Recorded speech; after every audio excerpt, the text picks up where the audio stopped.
Oi pessoal, tudo bem? Vamos para mais um momento Dicas de Direito Penal?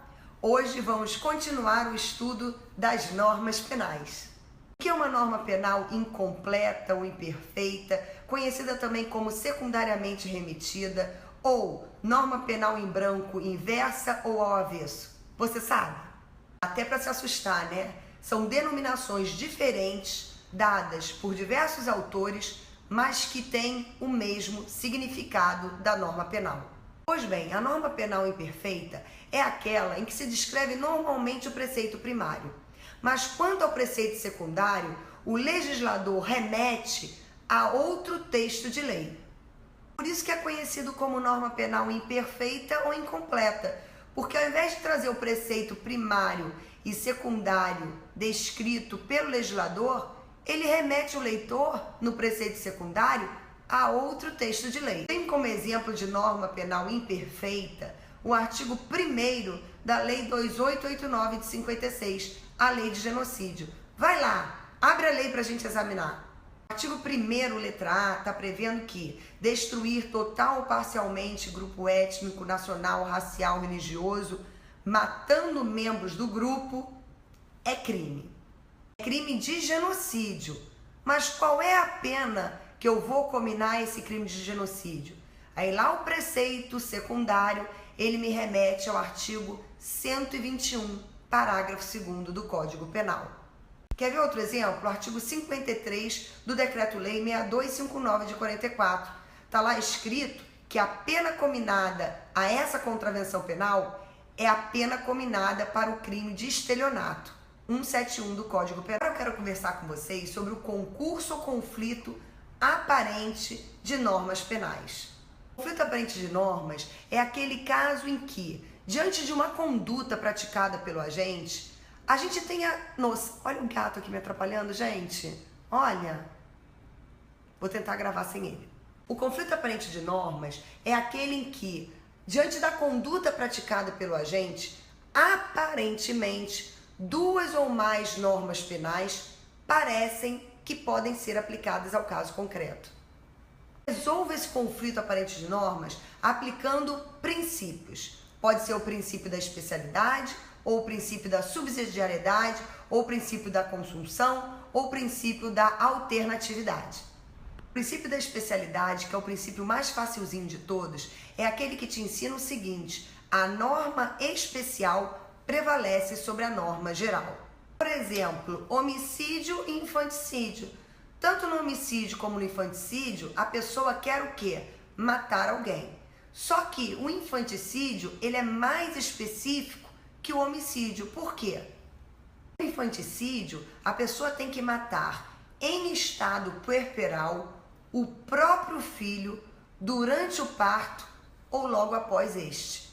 Outro exemplo que eu vou dar, artigo 4º da Lei de Abuso de Autoridade e artigo 230 do ECA, né? Ordenar ou executar medida privativa de liberdade sem as formalidades legais ou com abuso de poder. Nesse caso, se o sujeito passivo for criança ou adolescente, muito embora o sujeito ativo seja uma autoridade, eu não vou aplicar a Lei 4898, mas sim o Estatuto da Criança e do Adolescente. Pelo princípio da subsidiariedade, como ensina Nelson Hungria, eu tenho que a norma subsidiária, ela age como soldado de reserva. Vamos entender isso. Ou seja, diante da ausência ou impossibilidade de aplicação da norma penal mais grave, você aplica subsidiariamente a menos grave. A subsidiariedade, ela pode ser expressa ou tácita. A subsidiariedade expressa é quando a própria lei prevê que aquela norma penal, ela só deve ser aplicada quando o fato não constitui crime mais grave. Posso citar como exemplo o artigo 132 do Código Penal, que é aquele crime de exposição a perigo. O princípio da subsidiariedade tácita ou implícita é aquele em que, muito embora expressamente não conste do artigo, ele só vai ser aplicado se não constituir crime mais grave. Por exemplo, artigo 311 do CTB, ele prevê que trafegar em velocidade incompatível com a segurança em determinados locais, gerando perigo de dano, é crime. Imagina se ele, dirigindo dessa forma, acaba gerando o dano. Por exemplo, atropelando alguém e matando. Artigo 302 do CTB. Nesse caso, o sujeito não vai responder pelo artigo 311 do CTB, mas sim pelo crime de dano, pelo homicídio, artigo 302 do CTB. Os autores dizem que o princípio da subsidiariedade, ele não tem utilidade. Por quê? Porque em casos como esse, eu posso facilmente resolver pelo princípio da especialidade. Agora vamos ao estudo do princípio da consunção. O princípio da consunção, ele pode aparecer em duas hipóteses. Vamos anotar aí. Primeira hipótese: um crime é meio necessário ou normal fase de preparação ou execução de um outro crime.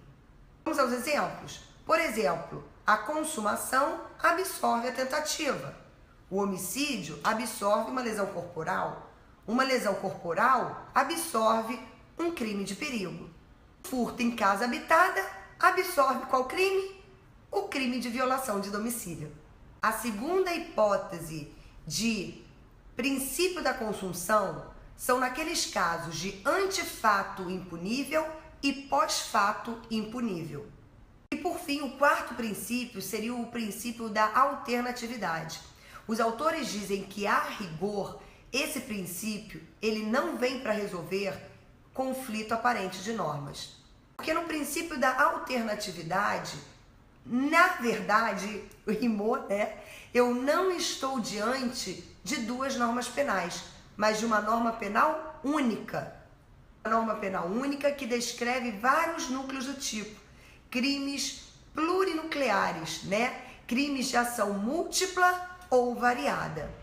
Exemplo, artigo 33 da Lei de Drogas. O artigo 33 tem vários núcleos do tipo. Eu resolvo como? Se a pessoa, em um mesmo contexto fático, pratica vários núcleos do tipo, ela é punida por crime único. Você não vai falar que existe concurso de crimes na prática de vários núcleos do tipo em um mesmo contexto fático. Princípio da alternatividade. Beleza, gente? Então essas eram as dicas que eu queria falar com vocês.